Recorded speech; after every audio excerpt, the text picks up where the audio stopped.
ಯಾಕಂದ್ರೆ ಈ ಹೇಳಿಕೆ ಕೊಟ್ಟಂಥದ್ದು ಬೇರೆ ಬೇರೆ ಕಮ್ಯುನಿಟಿಯರ್ಸ್ ಅಲ್ಲ, ನಿಮ್ಮ ಕಮ್ಯುನಿಟೀಸ್ ಅಲ್ಲಿರುವಂತ ಅರ್ಷದ್ ರಿಜ್ವಾನ್ ಕೊಟ್ಟಿದ್ದಾರೆ, ಸಲೀಂ ಅಹಮದ್ ಕೊಟ್ಟಿದ್ದಾರೆ.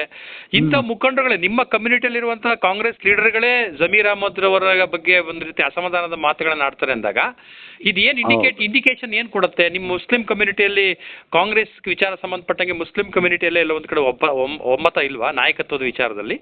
ಇಲ್ಲ, ಒಂದು ವಿಚಾರ ಹೇಳಕ್ ಬಯಸ್ತೀನಿ ಕೇಳಿ. ಅವರು ಅರ್ಷದ್ ರಿಜ್ವಾನ್ ಅವರು ಹೇಳಿರೋದನ್ನ ಗಮನಿಸಿದ್ದೀನಿ, ಸಲೀಂ ಅಹಮದ್ ಅವರು ಹೇಳಿದ್ದನ್ನು ಗಮನಿಸಿದ್ದೀನಿ. ಅವ್ರು ನಮ್ಮ ದೊಡ್ಡ ಮುಖಂಡರು ಅಂತ ಹೇಳಿದ್ದು, ಜಮೀರ್ ಅಹಮದ್ ಸಾಹೇಬ್ರು ಅಂತ ಹೇಳಿಲ್ಲ ಅವರು. ದೊಡ್ಡ ಮುಖಂಡರು ಅಂತ ಹೇಳಿದ್ರೆ ಈಗ ಮುಸ್ಲಿಂ ಸಮುದಾಯದಲ್ಲಿ ಪಕ್ಷಾತೀತ ನಾಯಕರು ಯಾರಿದ್ದಾರೆ ಅಥವಾ ಯಾರಾದ್ರೂ ಇದ್ದಾರೆ ಅಂತ ಹೇಳಿದ್ರೆ ಅದು one and only Zameer Ahmed ರವರು ದೊಡ್ಡ ಒಳ್ಳೆ ಕ್ವಶನ್ಸ್ ಕೇಳಿದ್ರಿ. ಬಟ್ ಅವ್ರು ತಿಳ್ಕೊಬೇಕಾಗಿತ್ತು, ಇವರು ಸುಜೇವಾಲಾ ಮತ್ತೆ ಸಾಹೇಬ್ರು ಮತ್ತೆ MC ವೇಣುಗೋಪಾಲ್ ಸಾಹೇಬ್ರು ಮತ್ತೆ ಇವ್ರು ಎಲ್ಲಿ ಕೇರಳದಲ್ಲಿ ಕೆಲಸ ಮಾಡ್ತಾ ಇದ್ರಲ್ಲ, ಅದು ಗಮನಿಸ್ಬಿಟ್ಟು ಮಾತಾಡಬೇಕಾಗಿತ್ತು. ಅದೆಲ್ಲೋ ಒಂದ್ ಕಡೆ ಆ ರೀತಿ ಮಾತಾಡಿದ್ರೆ ತಪ್ಪನ್ನಿಸ್ತಾ, ಸ್ಲಿಪ್ ಆಫ್ ಟಂಗ್ ಅದು.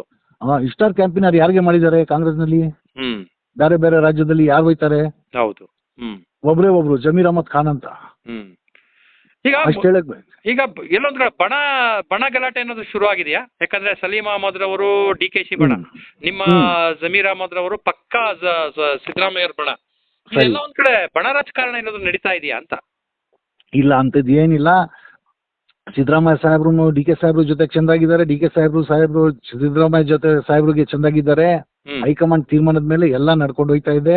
5 ವರ್ಷ ಯಾವ ಕಾರಣಗೂ ಏನಾಗಲ್ಲ ಕಾಂಗ್ರೆಸ್ ಸರ್ಕಾರ ಅಂತ ಹೇಳಕ್ ಬಯಸ್ತೀನಿ. ಈಗ ನೀವು ಮುಸ್ಲಿಂ ಸಮುದಾಯದ ಲೀಡರ್ ಆಗಿ ಮತ್ತೆ ಇದ್ರ ನಿಮ್ಮೊಂದು ಒಂದು ಆಯೋಗದ ಅಧ್ಯಕ್ಷರಾಗಿ ನೀವು ನೋಡೋದಾದ್ರೆ ಇವತ್ತು ಮುಸ್ಲಿಂ ಸಮುದಾಯದಲ್ಲಿ ಪಕ್ಷಾತೀತ ನಾಯಕರು ನೀವು ಒಪ್ಕೊಳ್ಳಂಗೆ ಜಮೀರ್ ಅಹಮದ್ ರವರೇ ಅಲ್ವಾ? ಹೌದು, ಜಮೀರ್ ಅಹಮದ್ ಅವ್ರ ಸ್ಥಾನವನ್ನ ಮತ್ತಿನ್ಯಾರಿಗಾದ್ರೂ ಕೊಡುವಂತ ಸಾಧ್ಯತೆಗಳಿದೆಯಾ ಅಥವಾ ಇನ್ಯಾರಾದ್ರೂ ಪ್ರಯತ್ನ ಪಟ್ರೆ ಅವರು ಅದನ್ನ ಪಡೆದುಕೊಳ್ಳುವಂತ ಸಾಧ್ಯತೆಗಳಿದೆಯಾ? ನೀವು ನೋಡೋ ಪ್ರಕಾರ ಮಾಡೋರು ಮಾಡ್ತಾರೆ, ಅದು ರಾಜಕೀಯದಲ್ಲಿ ನಡೀತದೆ. ಬಟ್ ಹೈಕಮಾಂಡ್ ತೀರ್ಮಾನ ಏನ್ ಮಾಡ್ತಾರೆ ಅದೇ ಫೈನಲ್ ಅಲ್ಲ. ಅಲ್ಲ, ಹೈಕಮಾಂಡ್ ನಿರ್ಧಾರ ಬೇಡ ನಂಗೆ. ನಿಮ್ಮ ಮುಸ್ಲಿಂ ಕಮ್ಯುನಿಟಿ ಬಗ್ಗೆ ನಾನು ಹೇಳ್ತಾ ಇದ್ದೀನಿ. ಇವತ್ತು ಒಂದು ಮುಸ್ಲಿಂ ಪಕ್ಷಾತೀತ ನಾಯಕರು ಮುಸ್ಲಿಂ ಕಮ್ಯುನಿಟಿ ಸಮುದಾಯದಲ್ಲಿ ಗುರುಗಳು ಇರ್ಲಿ, ಲೀಡರ್ಗಳು ಇರ್ಲಿ, ರಾಜಕೀಯದ ವಿಚಾರದಲ್ಲಿ ಕೇಳ್ತಾ ಇದ್ದೀನಿ. ಜಮೀರ್ ಅಹಮದ್ ಇವತ್ತು ಎಲ್ಲರಿಗೂ ನೋಡ್ದಂಗೆ ನೀವು ಒಪ್ಕೊಳ್ಳಂಗೆ ಇವತ್ತು ಜಮೀರ್ ಅಹಮದ್ ನಿಮ್ಮ ಮುಸ್ಲಿಂ ಸಮುದಾಯದಲ್ಲಿ ಪಕ್ಷಾತೀತ ನಾಯಕ, ಹೌದಾ?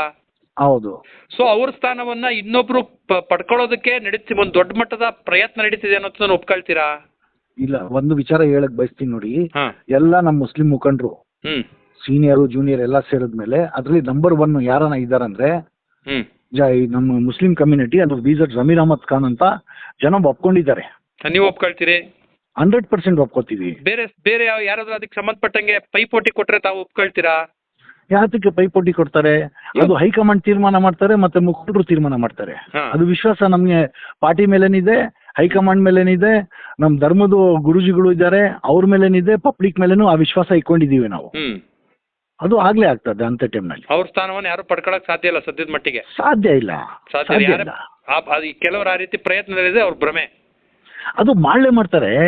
ಜಾತಿ ವೈರಿ ನೀರಿಗೆ ಪಾಚಿ ವೈರಿ ಅಂತ ಅದು ಮಾಮೂಲಿ ರಾಜಕೀಯದಲ್ಲಿ ನಡೀತದೆ ಬ್ರದರ್. ಪರಾಪಟಿಗೆ 30-40 ಪರಾಪಟಿಗೆ ತಂದೆಗೆ ತಾಯಿಗೆನೆ ಟಾರ್ಚರ್ ಮಾಡ್ತಾರೆ, ಮಕ್ಕಳು ನಮ್ಗೆ ಇಷ್ಟು ಬೇಕು ಅಷ್ಟು ಬೇಕು ಅಂತ. ಬಟ್ ಅಧಿಕಾರ ಅಂದ್ರೆ ಬಿಡ್ತಾರ? ಕೇಳ್ತಾರೆ, ಅವ್ರ ಆಸೆ ಇರ್ತದೆ, ಕೇಳ್ತಾರೆ. ಕೇಳಿದ್ರಲ್ಲಿ ತಪ್ಪೇನ ಇದೆಯಾ?